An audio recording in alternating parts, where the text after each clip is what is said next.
back, dear viewers, and thank you very much, Marwa Abdul for this amazing report from the Eastern Province. We wish whoever there was in that report a continuous success. As for today's episode, I'm back again. I've never heard of a discipline for marketing. What I heard about was discipline for children. But of course, for that one, for the marketing, we're going to learn all about it from Mr. Baaghil, economic author and marketing strategist. And it's amazing to learn that there is actually a discipline for marketing. But before this, I want to talk about your start. Tell the viewers about your start and why marketing. Okay. I studied in the U.S. I finished high school in the U.S. and graduated from the University of Maine. My passion started with marketing. When I was in college, I was extremely active within the social clubs in the university. I stayed at the first international club on campus.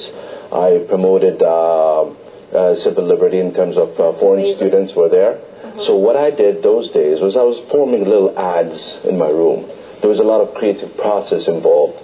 So as marketing comes along and the communication that comes with it, I just felt that this was the right major.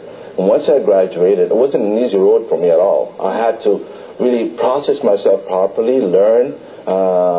It's not something that is like a golden spoon given to you. You have to build through it.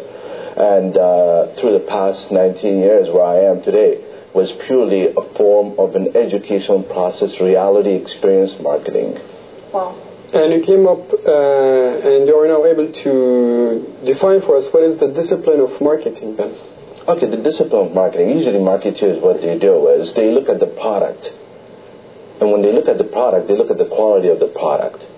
And then they claim that their product is quality. Now here you have the audience, which is the target audience, completely left out. The discipline comes from the audience connection, emotional attribute to the product. Where the union happens and where is the focus continuity for the product life cycle. That's amazing.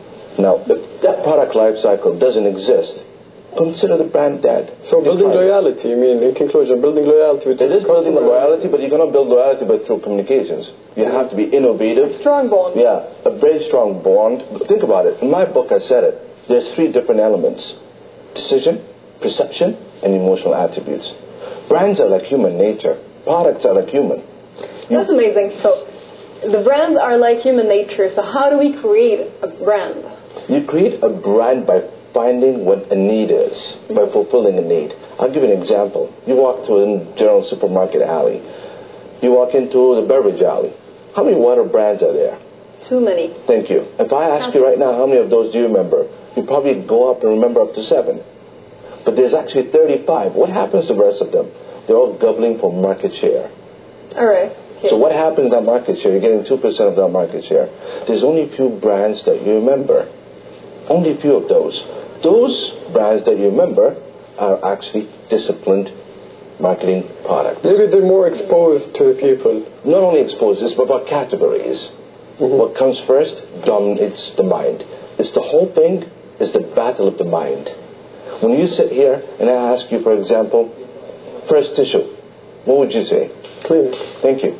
You said it, what is it? Kleenex. Yeah, but I said tissue. But if you sell it everywhere, they don't say tissue, they say Kleenex. So that brand itself is positioned in the battle of the mind as a perception. That's absolutely right. Now you got me into a point. How can we build this, very strong bond between the consumer and the brand itself? The building of the brand, first thing is like... It's not a hard process. No, it's not hard. The brand itself is the personality. The brand is the outlook. All right. When you talk about a brand, think also about a product. Think about fulfilling a need. We should be confident about the product. Exactly, fulfilling a need.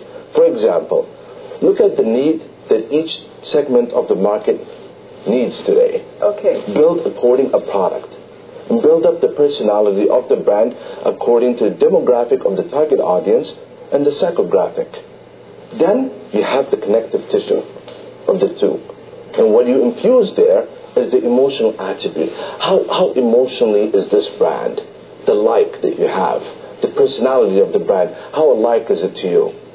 I said in the beginning, and I've said it many times, even in my articles that I write in Dubai, I always say, brands are like human.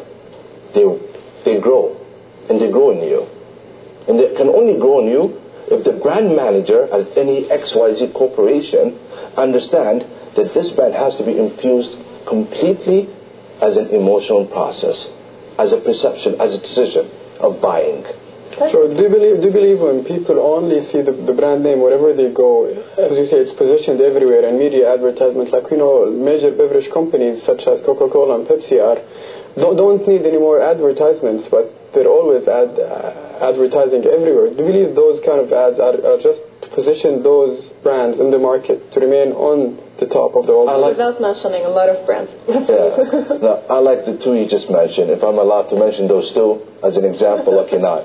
But the two you just mentioned, one of them is the first in the category of the beverage, which is the sort of... wherever you put your eyes, you all the time find posters, you find those ones. Exactly. Right in there. Yeah. But one of them is the first in the category of the carbonated soda beverage, which is the first one you mentioned.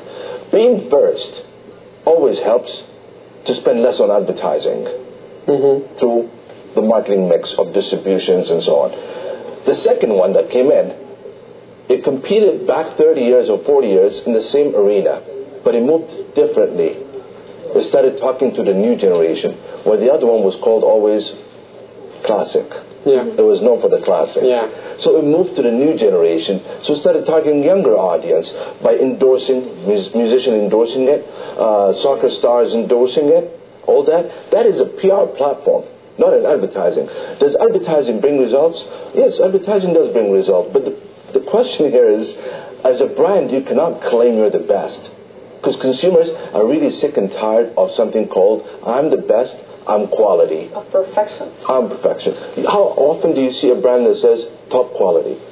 In our region here, don't go even further, in our region. Very often, right? Very often. And we find it, but we never try it. Exactly, because you've just had it enough that you've read the word quality with almost every brand that you've experienced. So fresh juice, 100% fresh juice. Exactly. And then you drink only water and sugar. Yeah, those are called claim. And that's too dangerous. Now the claim is, if you're going to claim something, have a third-party endorsement. Newspapers, TV interviews, roundtables, those are third-party endorsement. When somebody else endorses your brand, whether it's friend or family, then the brand becomes strong. Because you're getting word from a trusted opinion. But when you claim it yourself, you can claim all you want. But you have to take your audience as an intelligent party. Back to the point, you said being the first makes you win the market. And being the first is going and searching for the fulfillment of the needs of the targeted, audience, of course. Can you please elaborate more? Okay. Fulfilling a need. Now, when you think of a car, all right. Henry Ford, when he came out with XYZ brand, I don't want to mention it. Yeah, thank you. But it was a need. Okay? And when you think of the tissue, it was a need. Okay? When you think of sugar beverage versus something that came out 10 years later called the diet beverage, was that a need? Definitely, because that's called culture brand. The health culture, the awareness of health and so on, created a space or a gap where such this need has to be fulfilled. So the diet product came in. See, those are the extensions that come as long as... But I don't believe in brand extensions. For example, one brand is called XYZ. It stands for something else.